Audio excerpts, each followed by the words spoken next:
બનાસકાંઠામાં જિલ્લામાં અભિવાદન સમારોહ યોજવામાં આવ્યો હતો। ગુજરાત રાજ્યના નાણાં પંચમાં 3 પૂર્વકાલીન સભ્યોની નિમણૂક કરવામાં આવી હતી।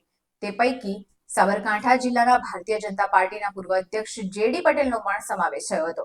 ત્યારે હિંમતનગરના ટાઉન હોલ ખાતે જે.ડી. પટેલનો અભિવાદન સમારોહ યોજાયો હતો।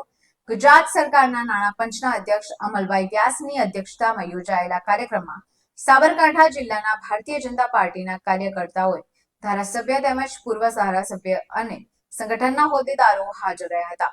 તદુપરાંત આ કાર્યક્રમમાં સાબરકાંઠા જિલ્લાના અલગ અલગ સમાજના અગ્રણીઓ પણ જોડાયા હતા। નાણાં પંચમાં પૂર્વકાલીન સભ્ય તરીકે નિમણૂક પામનાર જે.ડી. પટેલને શુભેચ્છાઓ આપવામાં આવી હતી। નાણાં પંચના અધ્યક્ષ અમલભાઈ વ્યાસે જણાવ્યું કે જે.ડી. પટેલે નગરપાલિકાના ભાજપા પ્રમુખ તરીકે કરેલ કામગીરીને લઈ તેમના અનુભવના આધારે અમે જે રિપોર્ટ આપશું તેમાં પણ એમના કામનો અનુભવ ખૂબ કામ લાગશે।